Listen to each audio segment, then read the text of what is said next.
Professor Kiyan Mirza, পর্ব ৬, লেখনীতে জান্নাত। রিদিমা কিয়ানের দিকে রাগী রাগী চোখে তাকিয়ে ঠোঁট ফুলিয়ে বলল, কি? আমি মুরগির বাচ্চা? আমাকে কি আপনার মুরগির বাচ্চার মতো লাগে?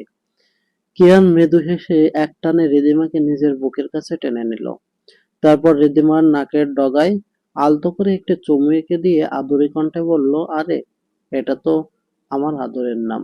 আমার এই ছোট্ট মিষ্টি বউটাকে আমি যা খুশি বলে ডাকবো, তাতেই এত অভিমান করতে হয় বউ? রিদিমা ভ্রু কুঁচকে আরো গম্ভীর মুখে বলল, তাই বলে মুরগির বাচ্চা? পৃথিবীতে এত সুন্দর সুন্দর নাম থাকতে এই নামটাই খুঁজে পেলেন? কিয়ান মৃদু শব্দে হেসে উঠল। তারপর রিদিমার দুগাল আলতো করে চেপে ধরে বলল, কারণ আমার এই মুরগির বাচ্চাটা সারাক্ষণ আমার পেছন পেছন ঘুরে বেড়ায়। একটু বকলে ঠোঁট ফুলিয়ে অভিমান করে, আবার একটু আদর করলেই সব ভুলে আমার বুকে এসে লুকিয়ে পড়ে। তাই তো আমার কাছে তুমি মুরগির বাচ্চাই। কথাটা শুনে রিদিমা আরো বেশি ঠোঁট ফুলিয়ে কিয়ানের বুকে আলতো করে কিল বসিয়ে দিল। আপনার সঙ্গে কথা বলাই ভুল। সবসময় শুধু আমাকে খেপান। কিয়ান রিদিমার সেই ছোট্ট হাতটা নিজের মুঠোয় বন্দি করে কপালে একটা চুমু খেয়ে ফিসফিস করে বলল, খেপাই? কারণ তোমার এই অভিমানী মুখটা দেখতে আমার ভীষণ ভালো লাগে। জানো, তোমার রাগ, অভিমান, হাসি, কান্না সবকিছুর উপরই শুধু আমার অধিকার। আমার এই বাচ্চা বউটাই তো আমার জীবনের সবচেয়ে সুন্দর উপহার। তোমাকে ছাড়া আমার পৃথিবীটাই অসম্পূর্ণ। কিয়ানের কথাগুলো শুনে রিদিমার ঠোঁটের কোণে অজান্তেই এক চিলতে হাসি ফুটে উঠল। অভিমানটা যেন মুহূর্তেই গলে পানির মতো মিলিয়ে গেল। সে নিঃসন্দেহে কিয়ানের বুকে মাথা রেখে চোখ বন্ধ করল। আর কিয়ান পরম যত্নে নিজের প্রাণটাকে আরো শক্ত করে আগলে নিল, যেন এই ছোট্ট মানুষটাকে কোনোদিনও নিজের থেকে দূরে যেতে দেবে না। পরদিন রিদিমা আর কিয়ান বাড়ি চলে আসবে। কিয়ান রেডি হচ্ছে, রিদিমা একটু ইতস্তত করে কিয়ানের দিকে তাকিয়ে বলে, আপনি চলে যান, আমি না হয় আর একদিন থেকে যাই। কথাটা শুনতেই কিয়ানের মুখের হাসিটা মুহূর্তেই মিলিয়ে গেল, যেন ছোট্ট একটি বাক্য তার বুকের ভেতর তীরের মতো গিয়ে বিঁধল। সে ধীরে ধীরে রিদিমার এক হাত নিজের মুঠোয় নিয়ে গভীর দৃষ্টিতে তাকিয়ে বলল, একদম না বউ, এমন কুপা কথা আর কোনোদিনও মুখে আনবে না। তোমাকে ছাড়া থাকার কথা আমি কল্পনাও করতে পারি না। তুমি ছাড়া আমার রুমটা রুম মনে হয় না, নিঃশ্বাসটাও যেন অসম্পূর্ণ লাগে। রিদিমা মুচকি হেসে ঠাট্টার সুরে বলল, আরে, মাত্র একদিনের ব্যাপার তো। কিয়ান সঙ্গে সঙ্গে মাথা নেড়ে অসহায় ভঙ্গিতে বলল, একদিন? আমি তো 1 মিনিটও তোমাকে ছাড়া থাকতে পারবো না। সেখানে পুরো একটা দিন? ওরে বাবা, না বউ, এত বড় শাস্তি আমাকে দিও না। এখনই আমার সঙ্গে চলো। পরে সময় করে যতদিন ইচ্ছা আমি তো নিজেই তোমাকে আবার বাবার বাড়িতে নিয়ে আসব। কিয়ানের কণ্ঠের অসহায়তা, চোখে ফুটে ওঠা অগাধ ভালোবাসা আর রিদিমাকে হারানোর ভয় সব মিলিয়ে রিদিমার বুকটা হালকা কেঁপে ওঠে। সে বুঝতে পারে মানুষটা সত্যিই তাকে এক মুহূর্তের জন্য চোখের আড়াল করতে চায় না। ঠোঁটের কোণে মিষ্টি হাসি ফুটিয়ে সে আর কোনো আপত্তি করল না। কিয়ানের হাতটা শক্ত করে ধরে নিল। তারপর বাবা মায়ের কাছ থেকে বিদায় নিয়ে নিজের ভালোবাসার মানুষটির সঙ্গে তার সংসারে ফিরে যাবার জন্য পা বাড়ালো। গাড়ি ছুটে চলেছে আপন গতিতে। জানালার বাইরে সবুজ গাছপালা, খোলা আকাশ আর দূরের মেঘগুলো যেন দ্রুত পেছনে সরে যাচ্ছে। অথচ গাড়ির ভেতরে বিরাজ করছে এক প্রশান্তির ছোঁয়া। রিদিমা জানালার বাইরে তাকিয়ে আছে, চোখে মুখে লুকিয়ে আছে এক চিলতে হাসি। কিয়ান একবার রাস্তার দিকে আর একবার আর চোখে রিদিমার দিকে তাকাচ্ছে। কিছুক্ষণ নীরব থাকার পর কিয়ান হাত বাড়িয়ে আলতো করে রিদিমাকে হাতটা নিজের মুঠোয় নিল। আমার ওপর রাগ করে আছো বউ? রিদিমা মুখ ঘুরিয়ে গম্ভীর সুরে বলল, কে বলেছে রাগ করেছি? তাহলে এত চুপচাপ কেন? আপনার সাথেই তো আছি, আর কি বলবো? কিয়ান মুচকি হেসে বলল, এই চুপ থাকাটাই তো আমার সবচেয়ে বড় শাস্তি। তুমি যখন কথা না বলো, মনে হয় পুরো পৃথিবীটাই নিস্তব্ধ হয়ে গেছে। রিদিমার ঠোঁট কামড়ে হাসি চেপে ধরার চেষ্টা করে, তারপর ভান করে বলল, এত নাটক করতে হবে না। কিয়ান হেসে মাথা নাড়ল। এটা নাটক নয় বউ, এটা আমার ভালোবাসা। তুমি হয়তো বুঝতে পারো না, কিন্তু সত্যি তোমাকে ছাড়া আমি ভীষণ অস্থির হয়ে যাই। সারাক্ষণ মনে হয় তুমি আমার চোখের সামনে থাকো। তোমাকে দেখেই যেন আমার দিন শুরু হয়, তোমাকে দেখেই শেষ হয়। রিদিমার বুকের ভেতরটা ভালো লাগায় ভরে ওঠে। সে ধীরে ধীরে নিজের মাথাটা কিয়ানের কাঁধে রেখে ফিসফিস করে বলল, আমিও যে এটাই চাই প্রফেসর সাহেব। কিয়ানের ঠোঁটে তৃপ্তির হাসি ফুটে উঠল। এক মুহূর্তের জন্য সে রিদিমার হাতটা আরো শক্ত করে ধরল, যেন পৃথিবীর কোনো শক্তি আর তাদের আলাদা করতে না পারে। মৃদু বাতাসে রিদিমার চুলগুলো বারবার উড়ে এসে কিয়ানের মুখে ছুঁয়ে যাচ্ছিল। কিয়ানের মনে হচ্ছিল এই ছোট ছোট মুহূর্তগুলোই তার জীবনের সবচেয়ে বড় প্রাপ্তি। পাশে তার ভীতু অঙ্গনা আছে, এটাই যেন তার সমস্ত সুখ, সমস্ত শান্তি। হঠাৎ রিদিমা চিৎকার করে বলে উঠল, গাড়ি থামান প্রফেসর সাহেব, গাড়ি থামান। রিদিমার হঠাৎ এমন চিৎকার শুনে কিয়ান ভীষণ ঘাবড়ে গেল। তড়িঘড়ি করে গাড়ির রাস্তার পাশে দাঁড়িয়ে উদ্বিগ্ন কণ্ঠে বলল, কি হয়েছে বউ? এভাবে চিৎকার করলে কেন? তুমি ঠিক আছো তো? রিদিমা কোনো উত্তর না দিয়ে উচ্ছ্বসিত ভঙ্গিতে রাস্তার একপাশে আঙুল তুলে দেখিয়ে বলল, ওই দেখুন হাওয়াই মিঠাই, আমাকে একটা কিনে দিন প্লিজ। কথাটা শুনে কিয়ান যেন স্বস্তির নিঃশ্বাস ফেলল। মুহূর্ত আগেও বুকের ভেতরটা আতঙ্কে কেঁপে উঠেছিল, আর এখন বুঝতে পারল তার আদুরে বউয়ের এই হঠাৎ চিৎকারের কারণ শুধু একটা হাওয়াই মিঠাই। মৃদু হেসে মনে মনে বলল, আসলে এই মেয়েটা এখনো বাচ্চাই রয়ে গেছে। বয়সে বড় হয়েছে ঠিকই, কিন্তু আচরণটা সেই শিশুসুলভেই থেকে গেল। ঠোঁটের কোণে হাসি টেনে কিয়ান বলল, ঠিক আছে, তুমি বসে থাকো, আমি নিয়ে আসছি। এই বলে সে গাড়ি থেকে নেমে রাস্তার পাশের হাওয়াই মিঠাইওয়ালার দিকে এগিয়ে গেল। কয়েক মুহূর্ত পর কিয়ান হাতে গোলাপি রঙের বড় একগুচ্ছ হাওয়াই মিঠাই নিয়ে ফিরে এলো। দূর থেকেই রিদিমার উজ্জ্বল হয়ে ওঠা মুখটা দেখে তার ঠোঁটের কোণে অজান্তেই হাসি ফুটে ওঠে। গাড়িতে উঠতেই কিয়ান মুচকি হেসে বলল, এই নাও তোমার পছন্দের হাওয়াই মিঠাই। রিদিমা যেন ছোট্ট বাচ্চাদের মতো আনন্দে আত্মহারা হয়ে গেল। দুহাত বাড়িয়ে হাওয়াই মিঠাই নিয়ে বলে, ওয়াও, কত বড়! ধন্যবাদ প্রফেসর সাহেব, বলেই খাওয়া শুরু করে। কিয়ান ভ্রু নাচিয়ে বলল, ধন্যবাদ দিয়ে কি হবে? আমার তো অন্য কিছু চাই। রিদিমা অবুঝের মতো কিছুক্ষণ ভাবলো।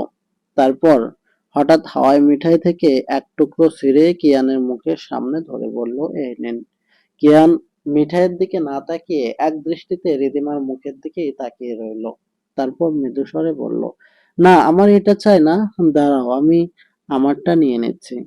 এই বলে কিয়ান রিদিমার দিকে ঝুঁকে রিদিমার ঠোঁটে লেগে থাকা হাওয়াই মিঠাই খেয়ে নিয়ে বলে, হুম, ভীষণ মিষ্টি। কিয়ানের কথায় রিদিমার গাল লালচে আবায় রঙিন হয়ে ওঠে। লজ্জায় চোখ নামিয়ে ফেলে। কিছুক্ষণের মধ্যেই ওরা বাড়িতে ফিরে আসে। একে অপরের হাত ধরে সদর দরজা দিয়ে ভেতরে প্রবেশ করে। কিন্তু কিয়ানের দৃষ্টি ড্রয়িং রুমের সোফার দিকে পড়তেই তার চোয়াল শক্ত হয়ে যায়। রাগে দুহাত মুষ্টিবদ্ধ করে ফেলে। চোখ দুটো মুহূর্তেই রক্তিম হয়ে ওঠে। রিদিমা একবার ড্রয়িং রুমের সোফার দিকে তাকায়, আবার কিয়ানের মুখের দিকে। ড্রয়িং রুমের সোফায় প্রিয়া ও তার মা রুবিনা বসে আছেন। কিয়ান তীক্ষ্ণ দৃষ্টিতে কিছুক্ষণ তাদের দিকে তাকিয়ে থাকে। কিছু বলতে যাবে, ঠিক তখনই রিদিমা কিয়ানের হাত ধরে ইশারায় তাকে কিছু বলতে নিষেধ করে। কিয়ান দমে যায়, হন হন করে নিজের রুমের দিকে হাঁটা ধরতেই প্রিয়া এসে তার সামনে দাঁড়ায়। মৃদু হেসে বলে, কেমন আছো কিয়ান ভাইয়া? প্রিয়ার মুখে ভাইয়া সম্বোধন শুনে কিয়ান যেন ভূত দেখার মতো চমকে ওঠে। যে মেয়েটিকে মেরেও ভাইয়া ডাকানো যায়নি, সে আজ নিজে থেকেই তাকে ভাইয়া বলে ডাকছে। ব্যাপারটা মোটেও স্বাভাবিক মনে হলো না। নিশ্চয় এর পেছনে কোনো না কোনো ঘাপলা আছে। তবে নিজের বিস্ময় প্রকাশ করলো না কিয়ান। সম্পূর্ণ স্বাভাবিক ভঙ্গিতে গম্ভীর কণ্ঠে শুধু বলল, ভালো আছি। এর বেশি আর একটি কথাও না বলে সে প্রিয়াকে পাশ কাটিয়ে নিজের রুমে চলে গেল। কিয়ান চলে যেতেই প্রিয়া রিদিমার সামনে এসে দাঁড়ালো। ঠোঁটে মৃদু হাসি ফুটিয়ে বলল, কেমন আছো রিদিমা? রিদিমাও মুচকি হেসে উত্তর দিল, আমি ভালো আছি, তুমি কেমন আছো? রিদিমার মুখে সেই প্রশান্ত হাসি দেখে প্রিয়ার হিংসায় যেন বুক জ্বলে উঠল। তবে নিজের অনুভূতি চেপে রেখে মুখে কৃত্রিম হাসি টেনে বলল, আমিও ভালো আছি। এই বলে সে রিদিমার দুই হাত নিজের হাতের মুঠোয় নিয়ে অনুতপ্ত কণ্ঠে বলল, আমাকে মাফ করে দিও রিদিমা। নামুজে তোমার সঙ্গে অনেক অন্যায় করেছে, প্লিজ সেসব আর মনে রেখো না। প্রিয়ার এমন আচরণে রিদিমা খানিকটা অবাক হলেও নিজেকে সামলে নিয়ে শান্ত স্বরে বলল, না, আমি সেসব মনে রাখিনি। আর তুমি নিজের ভুল বুঝতে পেরেছো, এটাই অনেক। প্রিয়ার সঙ্গে কথা শেষ করে রিদিমা রুবিনার সঙ্গে কুশল বিনিময় করলো। এরপর সে মিসেস শাপলার কাছে এগিয়ে গিয়ে কথা বলতে শুরু করলো। মিসেস শাপলা স্নেহভরা কণ্ঠে বললেন, যাও মা, রুমে গিয়ে ফ্রেশ হয়ে একটু বিশ্রাম নাও। রিদিমা হালকা হেসে মাথা নাড়ল। তারপর সবার কাছ থেকে বিদায় নিয়ে নিজের রুমের দিকে চলে গেল। অন্যদিকে রিদিমা চলে যেতেই প্রিয়া তার চলে যাওয়ার পথের দিকে হিংস্র দৃষ্টিতে তাকিয়ে রইল। মুখে অনুতাপের মুখোশ থাকলেও চোখের গভীরে জ্বলছিল হিংসা আর প্রতিশোধের আগুন। রাতে রিদিমা তার শাশুড়ি মায়ের সঙ্গে রান্নার কাজে সাহায্য করছিল, আর কিয়ান নিজের রুমে বসে বাবার অফিসের কিছু জরুরি কাজ নিয়ে ব্যস্ত ছিল। হঠাৎ কিয়ান জোরে ডেকে উঠল, রিদিমা, আমার জন্য এক কাপ কফি নিয়ে এসো তাড়াতাড়ি। কিয়ানের কথা শুনে তার মা মুচকি হেসে বললেন, যাও মা, ওর জন্য এক কাপ কফি বানিয়ে নিয়ে যাও। শাশুড়ির কথায় রিদিমা লজ্জা পেয়ে মাথা নিচু করে গিয়ে এক কাপ ধোয়া ওঠা কফি বানিয়ে নিল। তারপর ধীর পায়ে কিয়ানের রুমে গিয়ে কফির মগটা তার দিকে বাড়িয়ে দিয়ে বলল, এই নিন আপনার কফি। কিয়ান মগটা হাতে নিল। রিদিমা ফিরে যাওয়ার জন্যই ঘুরতেই আচমকা কিয়ান তার হাত ধরে হ্যাঁচকা টানে নিজের কোলে বসিয়ে নিল। রিদিমা প্রথমে ভীষণ হকচকিয়ে গেল। তারপর লজ্জা আর অপ্রস্তুতিতে ফিসফিস করে বলল, এই, কি করছেন আপনি? কফি চেয়েছিলেন, কফি এনে দিলাম, এখন আমাকে এভাবে ধরছেন কেন? কিয়ান দুষ্টু হেসে তার চোখের দিকে তাকিয়ে বলল, আমি তো আসলে তোমাকেই চেয়েছিলাম বউ। কফিটা ছিল শুধু একটা বাহানা। কতক্ষণ হয়ে গেছে তোমাকে দেখি না, আমার মনটা ছটফট করছিল তোমাকে দেখার জন্য। রিদিমা ঠোঁট বাঁকিয়ে বলে, ঢং দেখলে বাঁচি না, ছাড়ুন তো, দরজা খোলা আছে, কেউ এসে পড়বে। কিয়ান রিদিমাকে আরো কাছে এনে বলে ওঠে, কেউ আসবে না, আর আসলেও আসুক, আমি আমার বউকে আদর করছি, অন্য কাউকে তো না। এই বলে আর এক মুহূর্ত দেরি না করে রিদিমার ঠোঁট কামড়ে ধরে। রিদিমা ছাড়ানোর জন্য ছটফট করছে, কিন্তু কিয়ানুকে আরো আষ্টেপৃষ্ঠে জড়িয়ে ধরে নিজের কাছে। বেশ কিছুক্ষণ পর কিয়ান রিদিমাকে ছেড়ে দেয়। রিদিমা জোরে জোরে শ্বাস নিয়ে কিয়ানের বুকে কিল ঘুষি দিতে বলে, আপনি খুব খারাপ প্রফেসর সাহেব, খুব খারাপ। কিয়ান রিদিমার কানের কাছে ওর মুখ নিয়ে ফিসফিস করে নেশালো কণ্ঠে বলে ওঠে, শুধু তোমার জন্য বউ। রিদিমার মুখ লজ্জায় লাল হয়ে যায়। রিদিমা লজ্জায় মুখ লুকিয়ে কিয়ানের বুকে। কিয়ান তা দেখে শব্দ করে হেসে ওঠে। অন্যদিকে দরজার আড়াল থেকে সবকিছু দেখছিল প্রিয়া। সামনে কিয়ান আর রিদিমার ভালোবাসার মুহূর্তগুলো যেন তার বুকের ভেতর আগুন জ্বেলে দিচ্ছিল। রাগে তার পুরো শরীর কাঁপছে, চোখ দুটো রক্তিম হয়ে উঠছে, নখগুলো এতটাই শক্ত করে মুষ্টিবদ্ধ করেছে যে হাতের তালুতে দাগ পড়ে গেছে। হিংসা, অপমান আর প্রতিশোধের আগুনে সে যেন উন্মাদ হয়ে উঠেছে। দাঁতে দাঁত চেপে বিষাক্ত কণ্ঠে বিড়বিড় করে বলে, এসব এসব সব আমার হওয়ার কথা ছিল। এই ঘরে আমার অধিকার থাকার কথা ছিল। কিয়ানের পাশে আজ আমার থাকার কথা ছিল। কিন্তু সবকিছু ছিনিয়ে নিয়েছিস তুই দিদিমা। আমার স্বপ্ন, আমার সুখ, আমার ভালোবাসা, সবকিছু।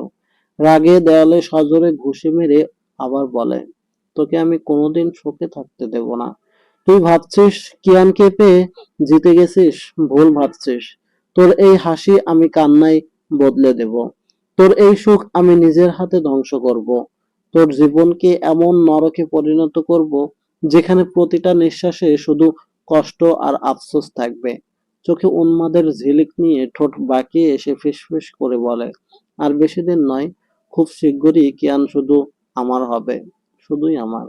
তোকে আমি কিয়ানের জীবন থেকে এমন ভাবে সরিয়ে দেব যেন তোর কোনো অস্তিত্বই কখনো ছিল না। কথাগুলো বলেই প্রিয়ার ঠোঁটে ধীরে ধীরে ফুটে ওঠে এক ভয়ঙ্কর শয়তানি হাসি। সেই হাসি যেন জানিয়ে দিচ্ছে সে নিজের লক্ষ্য পূরণ করতে যে কোনো সীমা অতিক্রম করতেও দ্বিধা করবে না। দিদিমা এবার ধীরে ধীরে কিয়ানের আলিঙ্গন থেকে নিজেকে ছাড়িয়ে উঠে যেতে চাইল, কিন্তু কিয়ান যেন তা হতে দেবে না। মুহূর্তেই সে রিদিমার নরম হাতটা শক্ত করে আবার নিজের সামনে বসিয়ে নিল। তারপর দুহাত বাড়িয়ে আলতো করে রিদিমার দুই গাল নিজের হাতের মুঠোয় দিয়ে গভীর দৃষ্টিতে তার চোখের দিকে তাকিয়ে রইল। গলায় এক কাঁপুনি নিয়ে কিয়ান ধীর স্বরে বলল, শোনো পাখি, প্রিয়ার থেকে সবসময় দূরে দূরে থাকবে। ওর আচরণ, ওর চোখের ভাষা, এসব কিছু আমার কাছে স্বাভাবিক লাগছে না। কেন জানি না, কিন্তু আমার মন বারবার বলছে ও কিছু একটা করবে। আমি তোমাকে নিয়ে কোনো ঝুঁকি নিতে চাই না। একটু থেমে দীর্ঘশ্বাস ফেলে আবার বলল, তোমাকে হারানোর ভয়টা আমাকে প্রতি মুহূর্ত তাড়া করে বেড়ায় রিদিমা। তুমি হয়তো বুঝতে পারো না, কিন্তু যখনই তুমি আমার চোখের আড়ালে থাকো, আমার বুকের ভেতরটা কেমন অজানা আতঙ্কে কেঁপে ওঠে। মনে হয় এই বুঝি তোমাকে আমার কাছ থেকে কেউ কেড়ে নিল। আমি তোমাকে হারাতে চাই না, একদমই না। কিয়ানের কণ্ঠ আরো ভারী হয়ে এলো। চোখের কোণে স্পষ্ট হয়ে উঠল অজস্র না বলা আতঙ্ক। বিশ্বাস করো, তোমাকে ছাড়া আমি একটা মুহূর্ত নিজের জীবন কল্পনা করতে পারি না। যদি কোনোদিন তোমাকে হারিয়ে ফেলি তাহলে হয়তো আমি নিঃশ্বাস নেব, কিন্তু বেঁচে থাকার মতো থাকবো না। আমার পৃথিবী, আমার সুখ, আমার বেঁচে থাকার কারণ সবকিছুই তো তুমি, রিদিমা। তাই প্লিজ আমার কথা রেখো। নিজের খেয়াল রাখবে আর প্রিয়ার থেকে যতটা সম্ভব দূরে থাকবে। কিয়ানের প্রতিটি শব্দ যেন তীরের মতো গিয়ে বিচ্ছে রিদিমার বুকে। সে কিয়ানের চোখের দিকে তাকিয়ে থাকে। সেই চোখে আজ কোনো দুষ্টমি নেই, কোনো হাসি নেই, শুধু আছে নিজের সবচেয়ে প্রিয় মানুষটিকে হারিয়ে ফেলার গভীর আতঙ্ক আর সীমাহীন ভালোবাসা। রিদিমার বুকটা হঠাৎ করেই ভারী হয়ে উঠল। এতদিন সে জানতো কিয়ান তাকে ভালোবাসে, কিন্তু আজ প্রথমবার সে অনুভব করলো এই মানুষটা তাকে শুধু ভালোই বাসে না, তাকে হারানোর চিন্তায় প্রতিনিয়ত ভেতরে ভেতরে ভেঙেও পড়ে। এক ফোঁটা অশ্রু নীরবে রিদিমার চোখের কোণে বেয়ে গড়িয়ে পড়ল। সে আলতো করে কিয়ানের দুই হাত নিজের হাতের মুঠোয় নিয়ে মৃদু হাসলো। তারপর বলল, আপনি এত ভয় পান কেন প্রফেসর সাহেব? আমি তো আপনারই। আমাকে আপনার কাছ থেকে আলাদা করার ক্ষমতা কারো নেই। যতক্ষণ আমার নিঃশ্বাস আছে ততক্ষণ আমি শুধু আপনারই থাকবো। তাই অযথা এত চিন্তা করবেন না। আমি আপনার সব কথা শুনবো, নিজেরও খেয়াল রাখবো আর আপনার কথাও রাখবো। রিদিমার কথাগুলো শুনে কিয়ানের মুখে ক্ষীণ এক তৃপ্তির হাসি ফুটে উঠল। পরম আদরে সে রিদিমার কপালে একটি দীর্ঘ চুমু এঁকে তাকে নিজের বুকে জড়িয়ে নিল, যেন এভাবেই সারা জীবনের জন্য তার সবচেয়ে মূল্যবান সম্পদটিকে আগলে রাখতে চায়। রিদিমা আয়নার সামনে দাঁড়িয়ে ভার্সিটিতে যাওয়ার জন্য তৈরি হচ্ছিল। ঠিক তখনই ওয়াশরুমের দরজা খুলে কিয়ান বেরিয়ে আসে। ভেজা চুল থেকে টপ টপ করে পানি ঝরছে, ফর্সা শরীর বেয়ে নিচে গড়িয়ে পড়ছে। কিয়ানকে এভাবে দেখে রিদিমা হাঁ হয়ে যায়। মুহূর্তের জন্য সে যেন অন্য এক ঘোরে হারিয়ে যায়, এক দৃষ্টিতে তাকিয়ে থাকে কিয়ানের অনাবৃত ঊর্ধ্বাঙ্গের দিকে। রিদিমার এমন অবস্থা দেখে কিয়ানের ঠোঁটের কোণে দুষ্টু এক হাসি ফুটে ওঠে। ধীরে ধীরে সে এগিয়ে এসে একদম রিদিমার সামনে দাঁড়ায়। এত কাছাকাছি এসেও রিদিমার যেন কোনো হুঁশ নেই। কিয়ান গলা খাকারি দিয়ে মুচকি হেসে বলে, কি ব্যাপার বউ, এভাবে তাকিয়ে আছো কেন? আজকে আমাকে একটু বেশি সুন্দর লাগছে। কিয়ানের কথায় রিদিমার হুঁশ ফিরল। লজ্জায় তার গাল দুটো টকটকে লাল হয়ে উঠল। আমতা আমতা করে এসে বলল, না মানে আপনি এভাবে আমার সামনে এসেছেন কেন? যান আগে একটা শার্ট পরে আসুন। কিয়ান আরো একটু ঝুঁকে দুষ্টুমি ভরা কণ্ঠে বলে, লজ্জা পাচ্ছ কেন বউ? আমি তো তোমারই, আর আমার সবকিছুই তোমার। তাই নিজের জিনিস দেখতে তো তোমার কোনো নিষেধ নেই। রিদিমা ভ্রু কুঁচকে লজ্জামাখা কণ্ঠ নিয়ে বলে, ছি, এসব কি ধরনের কথা? আপনি দিন দিন ভীষণ ঠোঁটকাটা হয়ে যাচ্ছেন প্রফেসর সাহেব। তারপর আর এক মুহূর্ত সেখানে দাঁড়ালো না, তাড়াহুড়ো করে বলল, আপনি তাড়াতাড়ি রেডি হয়ে নিচে আসুন, আমি নিচে যাচ্ছি। কথা শেষ করে রিদিমা দ্রুত রুম থেকে বেরিয়ে গেল। তার চলে যাওয়া দেখে কিয়ান শব্দ করে হেসে উঠল। ঠোঁটের কোণে তখনও লেগে আছে দুষ্টুমি ভরা সেই পরিচিত হাসি। রিদিমা তাড়াহুড়ো করে সিঁড়ি বেয়ে নিচে নেমে আসে। বুকের ভেতরটা এখনো ধুকপুক করছে। কিয়ানের কথা মনে পড়তেই নিজের অজান্তেই ঠোঁটের কোণে লাজুক একটুখানি হাসি ফুটে ওঠে। নিজেকে সামলে নিয়ে সে ডাইনিং টেবিলে সকালের নাস্তা সাজাতে ব্যস্ত হয়ে পড়ল। এদিকে প্রিয়া ডাইনিং রুমের সোফায় বসে রিদিমাকে পর্যবেক্ষণ করছে। রিদিমার লজ্জা মিশ্রিত মুখ দেখে মুখ বাঁকায়। ঠিক তখনই কিয়ান নিচে নেমে আসে। আজ সে সাদা শার্ট আর কালো প্যান্ট পরেছে, ভেজা চুলগুলো সুন্দর করে আঁচড়ানো। তাকে দেখে রিদিমা আবারও এক মুহূর্তের জন্য অন্যমনস্ক হয়ে গেল, তবে এবার দ্রুতই দৃষ্টি সরিয়ে নিল। কিয়ান চেয়ারে বসতে বসতে মুচকি হেসে বলে, কি হলো, এবারও কি তাকিয়ে থাকবে নাকি আমাকে নাস্তাও খেতে দেবে? রিদিমা চোখ রাঙিয়ে বলল, আপনি না একদমই ভালো না, সারাক্ষণ শুধু আমাকে লজ্জা দেওয়ার ফন্দি আঁটেন। কিয়ান ঠোঁট চেপে হাসল। আমি আবার কি করলাম? আমার বউ যদি নিজের স্বামীর দিকে একটু মুগ্ধ হয়ে তাকায়, তাতে দোষ কোথায়? রিদিমার চারপাশে একবার তাকিয়ে নিচু স্বরে বলে, আস্তে কথা বলুন, মা শুনে ফেললে কি ভাববেন? আর এখানেও প্রিয়া আছে, দেখতে পাচ্ছেন না? অন্ধ হয়ে গেছেন নাকি? কিয়ান আরো একটু ঝুঁকে ফিসফিস করে বলল, মা জানেন আমি আমার বউকে খুব ভালোবাসি, তাই এসব শুনলেও কিছু হবে না।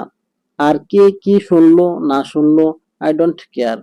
রিদিমা লজ্জায় কিয়ানের হাতে একটা চিমটি কেটে দিল। উফ, আপনি না একদম অসহ্য। কিয়ান হালকা ব্যথা পাওয়ার ভান করে বলল, এই ভালোবাসার পুরস্কার হিসেবে আমাকে চিমটি দিলে? আচ্ছা, আজ রাতে এর হিসাব কিন্তু সুদে আসলে নেব। কিয়ানের কথায় রিদিমার চোখ বিস্ময়ে বড় হয়ে গেল। প্রফেসর সাহেব? তার মুখের লজ্জামাখা অভিব্যক্তি দেখে কিয়ান হো হো করে হেসে উঠল। ঠিক তখনই কিয়ানের মা রান্নাঘর থেকে বেরিয়ে এসে দুজনের দিকে তাকিয়ে মুচকি হেসে বললেন, কি ব্যাপার, সকাল সকাল সকাল সকাল এত হাসাহাসি কিসের? রিদিমা লজ্জায় মাথা নিচু করে ফেলল, আর কিয়ান একেবারে স্বাভাবিক মুখ করে বলল, কিছু না মা, তোমার বৌমা আমাকে একটু শাসন করছে। কিয়ানের মা হেসে বললেন, তা তো করবেই, তোমাকে সামলানো যে সহজ কাজ নয়। কথাটি বলেই তিনি হেসে ওঠেন, সাথে কিয়ানও মুচকি হাসে। ততক্ষণে কিয়ানের বাবাও এসে উপস্থিত হন সেখানে। তিনিও তাদের সাথে কথায় মেতে ওঠেন। প্রিয়া এসব দেখে বলে, যত সব আদিক্ষেতা। ভার্সিটিতে পা রাখতেই কিয়ান আবারও তার চিরচেনা গম্ভীর ব্যক্তিত্বে ফিরে পেল। মুহূর্তেই মুখের কোমল হাসিটুকু মিলিয়ে গেল, জায়গা নিল কঠোরতা আর ব্যক্তিত্বের দৃঢ়তা। রিদিমার দিকে একবার শান্ত দৃষ্টিতে তাকিয়ে বিদায় জানিয়ে সে সোজা নিজের কেবিনের দিকে চলে গেল। কিয়ানের চলে যাওয়ার পরপরই চারপাশে অসংখ্য ছাত্রছাত্রীর দৃষ্টি এসে থামলো রিদিমার উপর। কেউ সম্মানের সঙ্গে সালাম জানাচ্ছে, কেউ বা মুচকি হেসে শুভেচ্ছা দিচ্ছে। আবার অনেকের চোখে স্পষ্ট হিংসার ছাপ।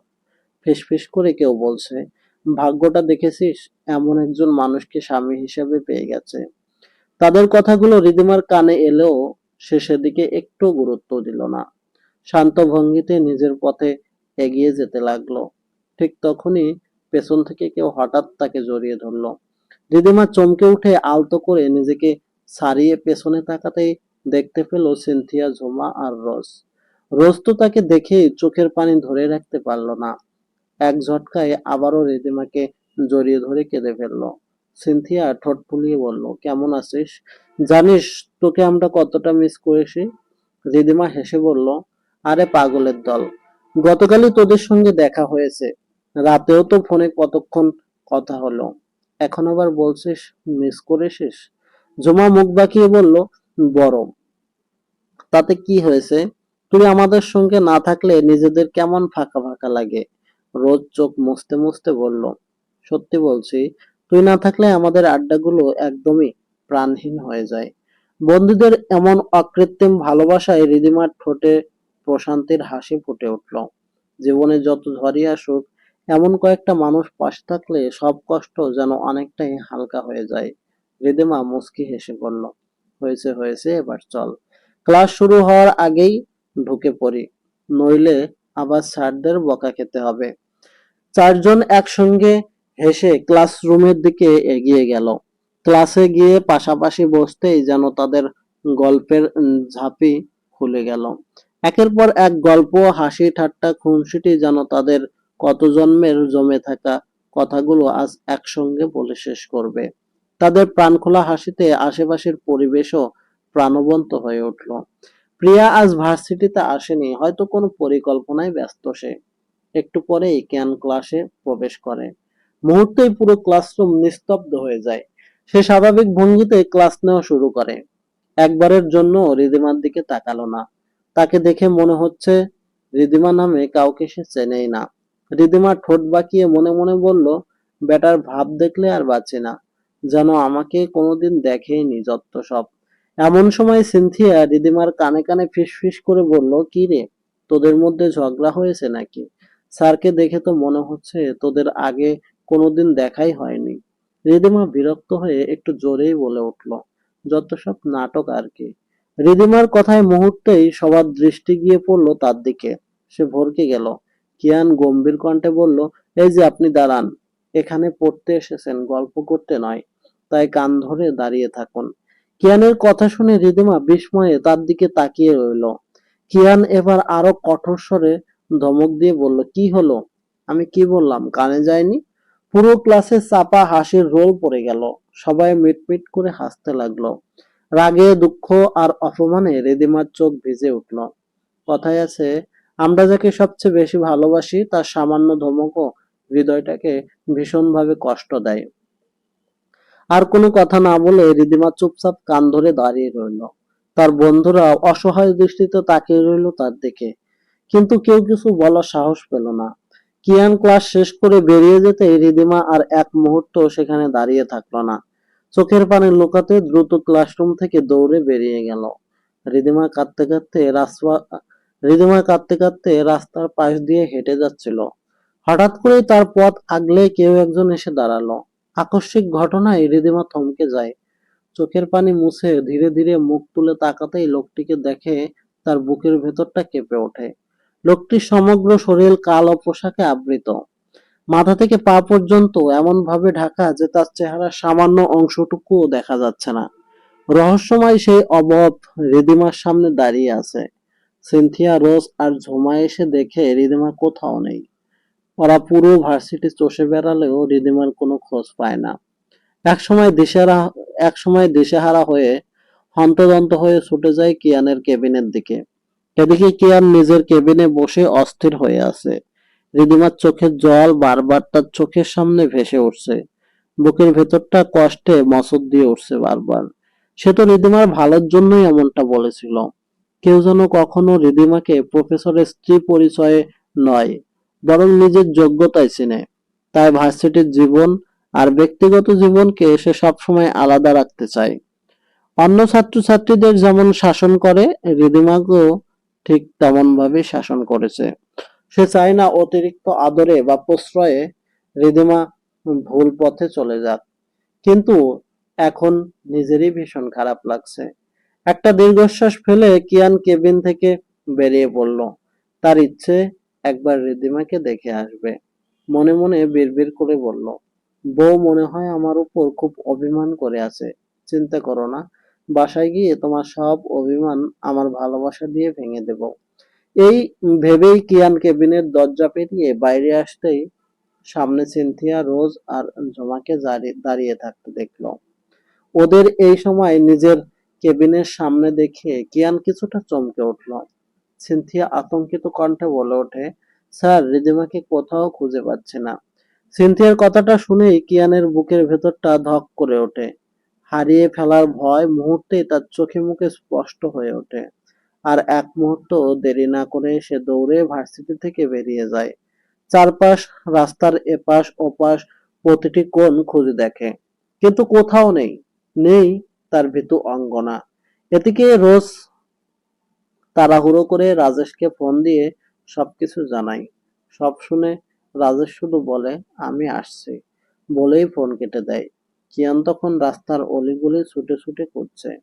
বুক ফাটা আর্তনাদ বারবার ডাকছে, রিদিমা, কোথায় তুমি? একবার সাড়া দাও রিদিমা। কিন্তু চারপাশে শুধু নীরবতা। রিদিমার কোনো সাড়াই পাওয়া যায় না। কিছুক্ষণ পর রাজেশ সেখানে এসে পৌঁছায়। কিয়ানের এমন অসহায় অবস্থা দেখে তার কাঁধে হাত রেখে বলে, কিয়ান, শান্ত হ। বাসায় ফোন দিয়েছিস? হয়তো বাসায় চলে গেছে। রাজেশের কথায় যেন হঠাৎ কিয়ানের হুঁশ ফিরে আসে। তাড়াতাড়ি ফোন বের করে বাসায় কল দেয়। ওপাশ থেকে মিসেস শাপলা ফোন রিসিভ করেন। হ্যাঁ বাবা, বল। কিয়ানের কণ্ঠ কেঁপে ওঠে। মা, রিদিমা কি বাসায় গেছে? মিসেস শাপলা অবাক হয়ে বলেন, না তো বাবা, রিদিমা তো বাসায় আসেনি। কেন, কি হয়েছে? কিয়ানের গলা ভাঙা আসে, মা, রিদিমাকে খুঁজে পাচ্ছে না। কথাটা শুনেই মিসেস শাপলা আতঙ্কে আঁতকে ওঠেন। কোথায় গেল মেয়েটা? তুই ভালো করে খুঁজে দেখ। আমি এখনই ওর বাবার বাসায় ফোন দিচ্ছি। কিয়ান নিঃশব্দে আচ্ছা মা বলেই ফোনটা কেটে দেয়। ফোনটা নামাতেই তার বুকের ভেতর আশঙ্কা আরো প্রবল হয়ে ওঠে। একটু পর মিসেস শাপলা ফোন করে জানান রিদিমা তার বাবার বাসাতেও যায়নি। কথাটা শোনার সঙ্গে সঙ্গেই কিয়ানের যেন পৃথিবীটাই থেমে যায়। বুকের ভেতরটা মোচড় দিয়ে ওঠে। চারপাশ যেন মুহূর্তেই অন্ধকার হয়ে আসে। কি করবে, কোথায় খুঁজবে, কিছুই বুঝে উঠতে পারছে না সে। হারিয়ে ফেলার ভয় তাকে ভিতর থেকে ধীরে ধীরে ভেঙে দিচ্ছে। সবসময় দৃঢ়চেতা, শক্তপোক্ত মানুষটা আজ অসহায়ের মতো ভেঙে পড়েছে। এদিকে ধীরে ধীরে চোখ মেলে রিদিমা। চোখ খুলেই নিজেকে একটি বিছানায় শুয়ে থাকতে দেখে। বিস্মিত দৃষ্টিতে চারপাশে তাকাতেই বুঝতে পারে জায়গাটা তার সম্পূর্ণ অপরিচিত। ভয়ে বুক ধড়ফড় করে ওঠে। তড়িঘড়ি করে বিছানার উপর উঠে বসে। হঠাৎই মনে পড়ে যায় সবকিছু। সেই রহস্যময় লোকটা তার মুখের ওপর কি যেন চেপে ধরেছিল। মুহূর্তের মধ্যেই চারপাশ অন্ধকার হয়ে গিয়েছিল। আর সে জ্ঞান হারিয়ে ঢলে পড়েছিল। এরপর আর কিছুই তার মনে নেই। রিদিমা তড়িঘড়ি করে বিছানা থেকে নামতে যাবে, ঠিক তখনই রুমের দরজাটা খুলে যায়। দরজার দিকে তাকাতেই সে দেখতে পায় এক সুদর্শন যুবক ঠোঁটে হাসি ঝুলিয়ে হাতে খাবারের ট্রে নিয়ে ধীর পায়ে তার দিকেই এগিয়ে আসছে। যুবকটি এসে টেবিলের উপর ট্রেটা রেখে মুচকি হেসে বলল, এমন এখন কেমন লাগছে মহারানী? রিদিমা তার কথায় কোনো গুরুত্ব না দিয়ে কড়া গলায় বলল, কে আপনি, আর আমাকে এখানে নিয়ে এসেছেন কেন? রিদিমার প্রশ্নে লোকটা হালকা হেসে উত্তর দিল, এতটা ছটফট করো না মহারানী, ধীরে ধীরে সবকিছুই জানতে পারবে। আগে খাবারটুকু খেয়ে নাও, হয়তো শরীর আরো অসুস্থ হয়ে পড়বে। রিদিমার সবকিছুই অসহ্য লাগছে। বিরক্তিতে মুখ ফিরিয়ে সে বলে উঠল, আমি কিছু খাবো না, কিছুই না, আমাকে এখান থেকে নিয়ে যান। আমি আমার প্রফেসরের কাছে যাব। কোথায় আমার প্রফেসর সাহেব? রিদিমার মুখে বারবার প্রফেসর শব্দটা শুনেই লোকটার মাথায় যেন আগুন জ্বলে উঠল। রাগে তার চোখ মুখ লাল হয়ে যায়। হঠাৎ করে সে জোরে চিৎকার করে উঠল, প্রফেসর, প্রফেসর, প্রফেসর! কি পেয়েছে ওই প্রফেসরের মাঝে? ভুলে যাও ওই প্রফেসরের কিয়ান মির্জাকে। আমি তোমাকে ভালোবাসি আর তোমাকেই বিয়ে করব। কথাগুলো শুনে রিদিমার মাথায় যেন আকাশ ভেঙে পড়ল।